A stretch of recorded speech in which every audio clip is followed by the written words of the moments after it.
What happens when Hollywood legend Sylvester Stallone sits down for what should be a routine promotional interview, only to find himself under attack from a host who seems determined to tear him down? What you're about to witness is one of the most shocking live television moments ever captured, where a beloved action star reaches his breaking point and unleashes decades of frustration in front of millions of viewers. Before we dive into this incredible story, make sure to hit that subscribe button and let me know in the comments what you think really triggered this explosive confrontation.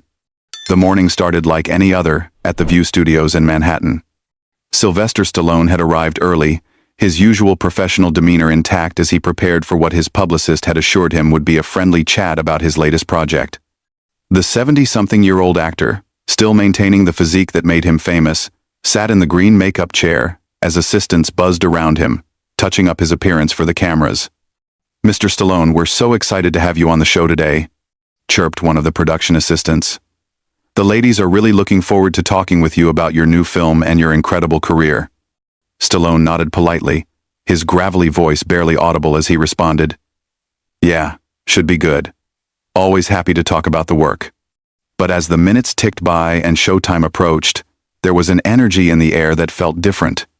Joy Behar had been particularly animated during the pre-show meeting, making comments to her co-hosts that seemed loaded with an edge that hadn't been there for other guests that week. "I've got some real questions for Rocky today," she had said with a smirk that her colleagues couldn't quite read. "It's time someone asked the tough stuff instead of just letting these guys coast on their old movies." When the cameras started rolling and the familiar View theme music filled the studio, everything appeared normal. The co-hosts took their positions around the iconic table, with Joy Behar settling into her spot with what looked like a folder full of notes, far more preparation than she usually brought to celebrity interviews. "Welcome back to The View," Joy announced to the cameras, her television smile perfectly in place. "We're here with the one and only Sylvester Stallone, star of Rocky, Rambo, and countless other action films that have entertained audiences for decades. Sly, welcome to the show." Stallone leaned forward slightly, his hands clasped in front of him on the table. "Thanks for having me, Joy. Great to be here with all you ladies. So let's talk about your new project," Joy began, but there was something in her tone that the other hosts immediately picked up on. It wasn't the warm, conversational approach she typically used with guests. "You're still making action movies at your age. Don't you think it's time to maybe step aside and let younger actors take over these roles?" The question hit the table like a cold splash of water. Even Whoopi Goldberg shifted uncomfortably in her chair, while Sarah Haynes shot a quick glance at the producers off camera. This wasn't the line of questioning they had discussed in the pre-show meeting. Stallone's expression remained composed, but those who knew him well could see the slight tightening around his eyes. "Well, Joy, I think as long as audiences want to see the stories and I'm physically capable of telling them, age is just a number. I mean, Clint Eastwood was still making westerns well into his 80s. But Clint Eastwood is Clint Eastwood," Joy fired back, her voice taking on a sharper edge. "And let's be honest, your recent films haven't exactly been setting the box office on fire. Isn't this more about ego than actual audience demand?" The studio audience, which had been warmly applauding just moments before, fell into an uncomfortable silence. Stallone's jaw tensed slightly, but he maintained his professional composure. "I think the numbers speak for themselves," he replied evenly. "The Expendables franchise has been successful. Creed revitalized Rocky for a new generation, and people still connect with these characters. I'm not making movies for ego. I'm making them because there are stories worth telling." Joy wasn't backing down. She flipped through her notes dramatically, as if she had been preparing for this moment for weeks. "Speaking of Creed, wasn't that really Michael B. Jordan's movie? I mean, you were basically just there for nostalgia value, right? Playing the same character you created 40 years ago?" "Joy," Whoopi interjected gently, clearly trying to steer the conversation back to safer ground. "I think what we're all curious about is how Sly keeps himself in such incredible shape for these demanding roles." But Joy wasn't interested in changing direction. She had locked onto her target, and something in her demeanor suggested this had become personal, though no one in the studio could understand why. "No, I want to hear his thoughts on this," Joy continued, completely ignoring Whoopi's attempted intervention. "Because it seems to me like Hollywood has this problem with aging male stars who just can't accept that their time has passed. They keep coming back to the same well over and over again instead of making room for fresh talent. Stallone's hands, still clasped on the table, tightened slightly. His voice remained controlled, but there was a new quality to it that regular viewers of The View had never heard before.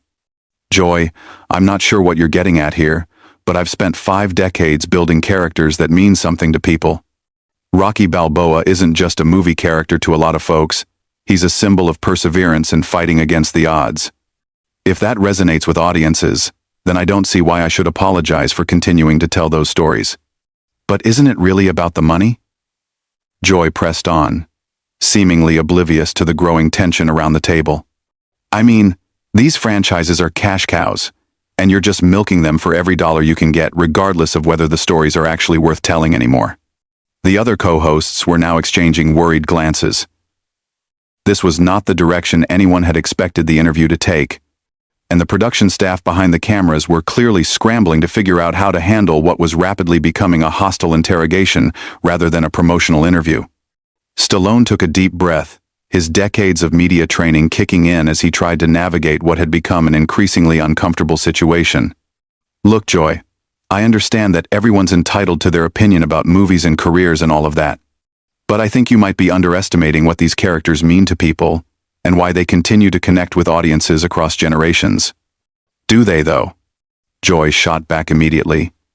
Or is it just Hollywood's old boys club protecting each other in green lighting projects because of who you know rather than the quality of the material? The accusation hung in the air like a toxic cloud.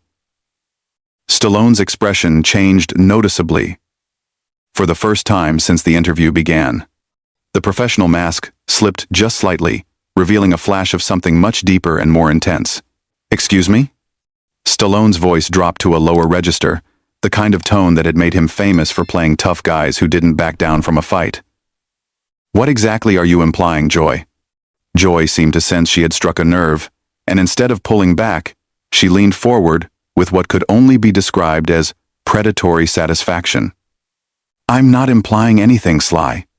I'm saying it outright. Hollywood is a business built on relationships and favors. And actors like you have been benefiting from that system for decades, while newer, more diverse talent gets pushed aside.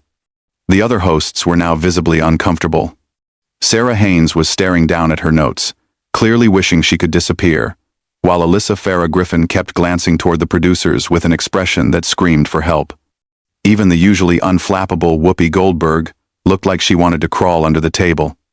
Joy, maybe we should move on to talking about Sly's philanthropy work, Whoopi suggested, her voice carrying a warning tone that Joy seemed determined to ignore. No, I think this is important, Joy continued, her voice rising slightly. We talk all the time on this show about representation and giving opportunities to underrepresented groups, but then we celebrate actors who keep taking up space that could go to someone else. Stallone's eyes narrowed, and for a moment, the cameras caught something that viewers would replay countless times in the coming weeks. It was the look of a man who had spent his entire career being underestimated, who had clawed his way up from nothing, and who was not about to sit quietly while someone questioned his right to exist in his own industry. Let me tell you something, Joy, Stallone began, his voice steady but carrying an undercurrent of barely controlled intensity. I didn't get handed anything in this business. I wrote Rocky because nobody would give me a shot. I sold my dog to pay rent while I was trying to get that script made. When the studios wanted to buy it, they wanted to cast somebody else, somebody more established, somebody who fit their idea of what a leading man should look like. But that was 50 years ago, Joy interrupted, seemingly unable to read the warning signs that were obvious to everyone else in the room. What have you done lately besides recycle the same character over and over? The studio audience was dead silent now. Even the camera operators seemed to be holding their breath, sensing that they were witnessing something that would be talked about for years to come. Stallone's hands unclenched from the table, and he leaned back in his chair, his posture changing from defensive to something much more dangerous. What have I done lately? I've created opportunities for dozens of actors through the Expendables franchise. I've mentored young directors and writers. I've used my platform to tell stories about working-class heroes and underdogs who refuse to give up. All starring you, of course. Joy shot back with a laugh that sounded more like a bark. How convenient that all these opportunities for others just happen to revolve around keeping Sylvester Stallone in the spotlight. That was the moment. Anyone watching could see it in Stallone's face. The exact instant when decades of frustration and a lifetime of fighting for respect crystallized into something explosive. His voice, when he spoke again, was quiet but filled with a fury that made the entire studio feel smaller. You know what, Joy? I've been sitting here trying to be polite, trying to play the game. But I think you've got some kind of personal problem with me that has nothing to do with movies or representation or any of the high-minded principles you're pretending to care about. Joy's eyes widened slightly, clearly not expecting Stallone to push back so directly. I don't have a personal problem with you. I'm just asking the questions that need to be asked. No, Stallone said, his voice growing stronger. You're not asking questions, you're making accusations. You're sitting there acting like I'm some kind of relic who should just disappear so you can feel better about whatever agenda you're pushing this week. I don't have an agenda, Joy protested, but her voice had lost some of its earlier confidence. Really? Stallone leaned forward again, his intense stare fixed directly on Joy. Because from where I'm sitting, it sounds like you've got a problem with successful people who came from nothing and built something lasting. It sounds like you think anybody who's been around for more than 5 minutes should just step aside and make room for whoever you think deserves it more. The tension in the studio was now so thick it was practically visible. The other co-hosts had given up any pretense of participating in the conversation and were simply watching in stunned silence as two strong personalities collided in real time. That's not what I said, Joy replied, but her voice was defensive now, lacking the aggressive confidence she had displayed just minutes earlier. It's exactly what you said, Stallone fired back. You question my right to make movies. You question my motives. You suggested I'm somehow taking opportunities away from other people by continuing to work in an industry I helped build. And you did it all with this smug attitude like you're some kind of moral authority on who deserves success and who doesn't. Joy tried to regain control of the conversation, straightening in her chair and attempting to return to her earlier confrontational tone. Look, Sly. I think you're being a little oversensitive here. I'm just pointing out that Hollywood has a diversity problem, and maybe actors of your generation need to step back and make room for fresh voices. But Stallone was no longer interested in playing defense. Something had shifted in his demeanor, and the cameras were capturing every second of what was clearly becoming a defining moment in television history. Oversensitive? He repeated, his voice rising for the first time. Let me tell you about oversensitive, Joy. Oversensitive is when someone uses a television platform to attack a guest who came here to talk about their work and instead gets ambushed with personal attacks disguised as social commentary. They're not personal attacks, Joy insisted, but she was clearly rattled now. Then what would you call it? Stallone demanded. Because you've spent the last 10 minutes telling me I'm too old, I'm greedy, I'm taking opportunities away from more deserving people, and I'm part of some systemic problem in Hollywood. If that's not personal, then I'd hate to see what you consider crossing the line. The studio audience was completely silent, mesmerized by what they were witnessing. This wasn't the usual celebrity interview where everyone smiled and promoted their latest project.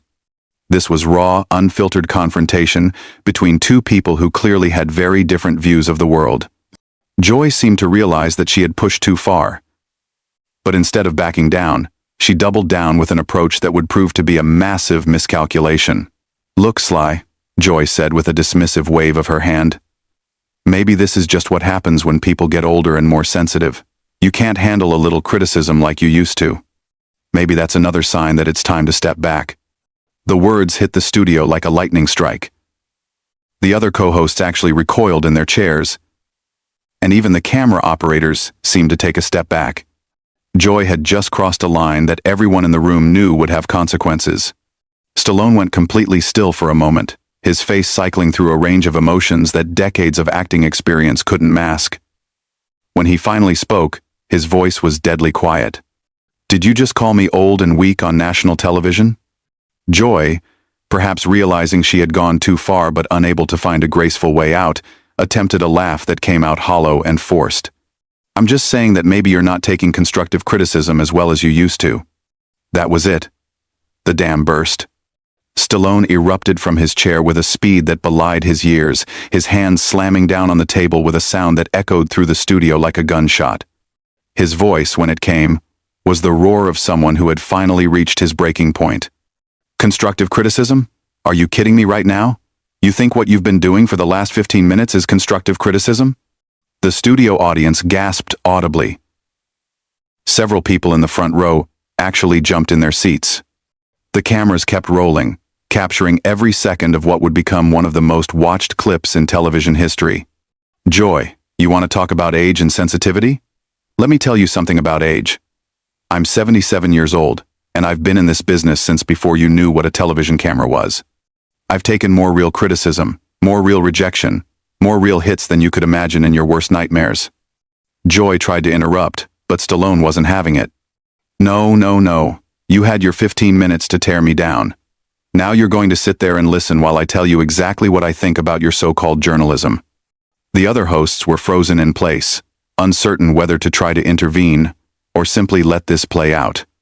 Whoopi had her hand halfway to her earpiece, clearly getting frantic instructions from the control room. But even she seemed paralyzed by the intensity of the moment.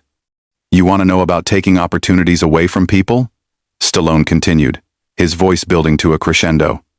What about the opportunity you just took away from your viewers to actually learn something interesting about filmmaking, about storytelling, about what it takes to create characters that last for generations?